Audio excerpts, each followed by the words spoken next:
कहानी जादुई कुल्हाड़ी। एक समय की बात है, गांव से दूर एक जंगल में रहता था एक ईमानदार लकड़हारा, जिसका नाम था रामू। वे एक छोटे से घर में रहता था और रोज मेहनत से काम करता था। फिर भी उसके पास खाने के लिए कुछ ज्यादा ना रहता और वो गरीब ही रहा।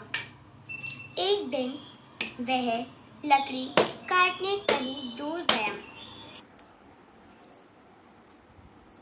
उसे काटने के लिए पेड़ मिल गया। वह काम पे लग गया। कुछ समय बाद लकड़ी काटते समय लकड़हारे के हाथ से कुल्हाड़ी फिसलकर नदी में गिर गई। अरे बेचारा रामू यह देखकर रोने लगा।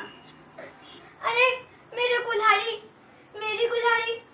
नदी के अंदर गिर गई है। अब मैं अपनी रोजी रोटी कैसे कमाऊंगा? मेरे पास केवल एक ही कुल्हाड़ी थी, वो भी नदी में गिर गई।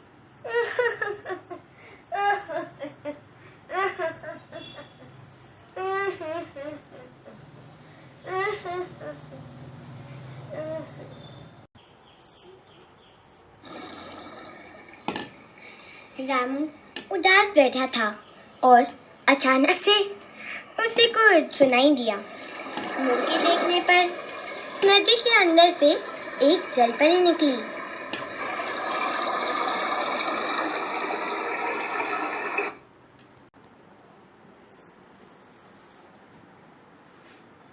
अरे रामू, तुम क्यों उदास बैठे हो? मैं इस नदी की जलपरी हूँ। मैं विश्राम कर रही थी तभी एक कुल्हाड़ी मेरे पास आकर गिर पड़ी। क्या वो कुल्हाड़ी तुम्हारी है? जलपरी, जो कुल्हाड़ी नदी में तुम्हारे पास गिरी है, वो कुल्हाड़ी मेरी है। मैं एक गरीब आदमी हूँ, लकड़ी काटकर पैसे कमाता हूँ।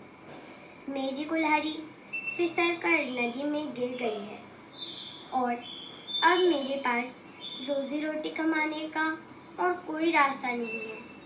कृपया करके आप मेरी कुल्हाड़ी वापस कर दो तो मैं आपका आभारी रहूंगा। परी तुरंत नदी के अंदर चली गई। रामू, क्या यह सोने की कुल्हाड़ी तुम्हारी है? नहीं जलपरी, ये कुल्हाड़ी मेरी नहीं है।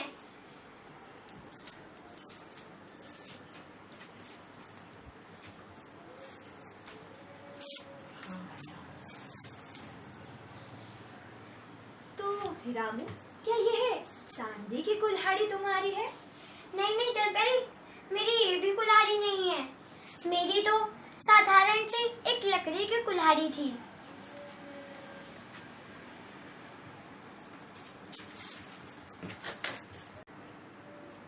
रामू, तो क्या यह कुल्हाड़ी तुम्हारी है?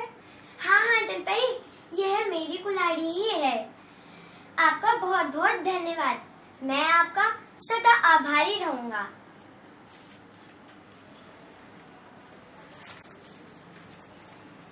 पुत्र, मैं तुम्हारी ईमानदारी से बहुत प्रसन्न हुई और मैं तुम्हें सोने की और चांदी की कुल्हाड़ियां भी सौंपती हूँ।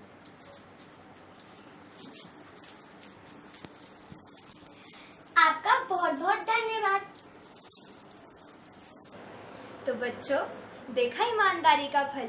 इसलिए हम सभी को ईमानदार ही बनना चाहिए, क्योंकि मनुष्य की प्रतिष्ठा उसकी ईमानदारी पर ही निर्भर करती है।